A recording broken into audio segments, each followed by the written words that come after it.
A couple weeks ago, I uploaded this video. I had about 800 subscribers and had set a goal to hit 1,000 by the end of the year. Then, this happened.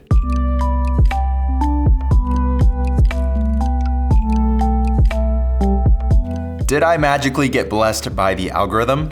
Here's that story. So back in April, I saw that Spotify was launching a thing called Car Thing, which is basically a screen that attaches to your car and acts as a secondary display for Spotify. I remember seeing that thing and getting really excited about it because I drive an older car and it doesn't have like a fancy screen with CarPlay or Android Auto. But the thing is, you couldn't just go out and buy this thing. You had to sign up for a waitlist. As we all learned in high school economics, lower supply equals higher demand. Take for example, NVIDIA's 30 series RTX cards. Still trying to get my hands on one. Anyway, I got on the waitlist for this device in April, and 3 months later, the thing finally arrived. Despite it taking 3 months to arrive at my doorstep, when I looked on YouTube, none of the popular content creators were covering this product, and I only saw one 27-minute video about it. So I thought to myself, I could probably be one of the first people to make a quality video about this product, and it might get a lot of traction.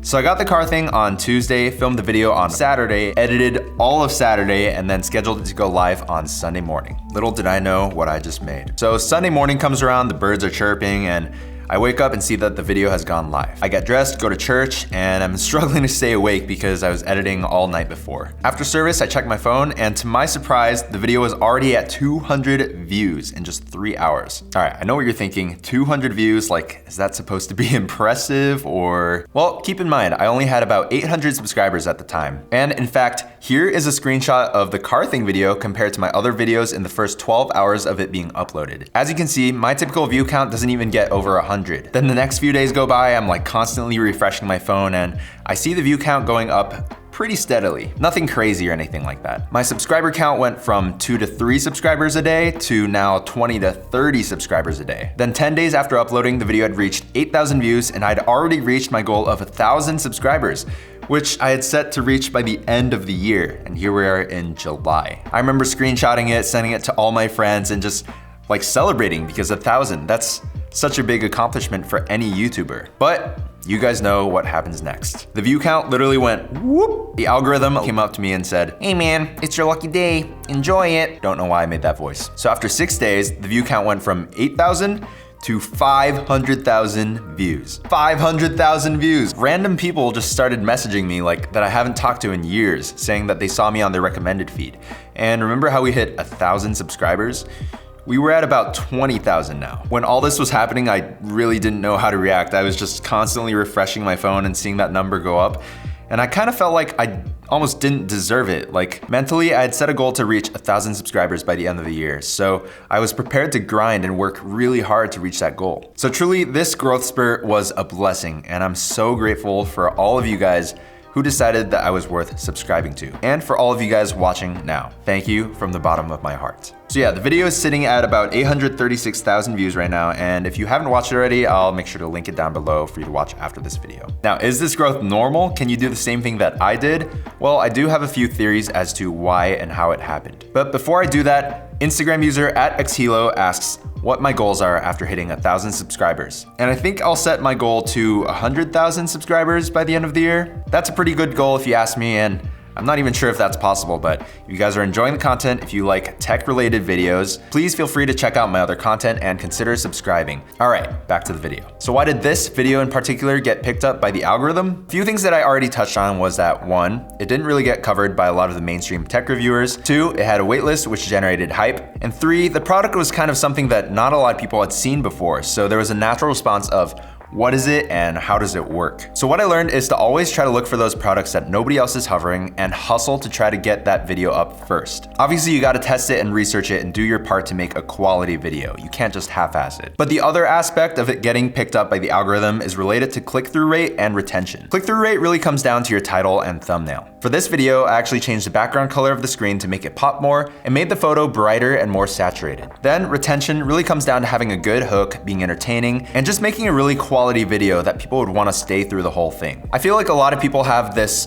misconception that it's hard to enter into the YouTube space because it's so saturated with content. But honestly, if you're really passionate about something and make high quality content, people will find you. It's just a matter of time. So don't give up. All right, the last part of this video is a Q&A, which I posted to Instagram. So make sure to check it out if you want to see what I'm up to. The first question is, what plans do you have for the channel and have they changed? I do feel like the sudden growth of this channel has definitely shifted my strategy quite a bit. Before, I was mostly reviewing tech products that I had access to, things that I were using every day, because it was the most convenient for me and I didn't really have the money to go out and buy the newest gadgets, and I didn't really feel pressured by a big audience to stay relevant or cover the most relevant products. But now with the influx of subscribers, I feel like I do need to listen to my audience and cover more relevant products. And that just requires a little more planning on my end, figuring out which products I actually should cover and whether those companies can send things my way. At Awesome Anton asks, are you gonna do this full-time now? Good question. Currently, I'm working a full-time job, so I'm doing everything I can after hours on weekdays to prep for the shoots. Then on weekends, I'm doing the shoots and doing sort of the editing. So it's definitely exhausting to say the least, but I really enjoy doing it. I'm not sure when I can fully transition to doing YouTube full-time, but that's definitely a goal that I'm working towards. I definitely want to continue growing the channel over the next few months to see how it goes before I make that decision.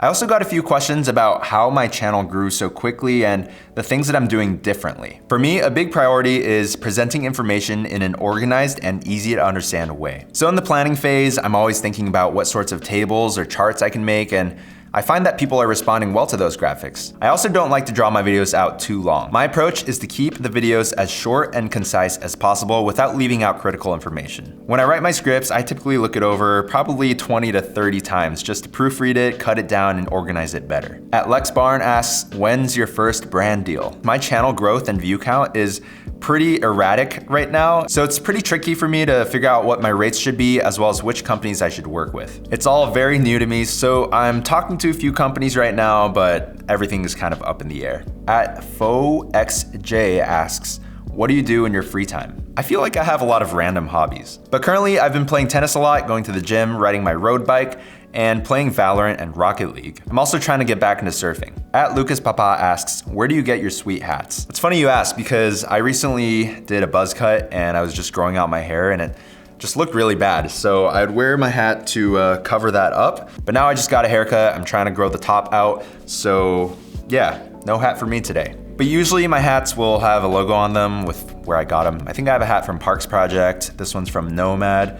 And then I have this donut one that I just got from Amazon. All right guys, that is the end of the video. Thank you so much for all your questions. And if you guys have any more questions, make sure to leave it down below. Also, there's a banger video that I'm working really hard to get out to you guys. So stay tuned on that one. But until next time, I'll see you guys later. Peace.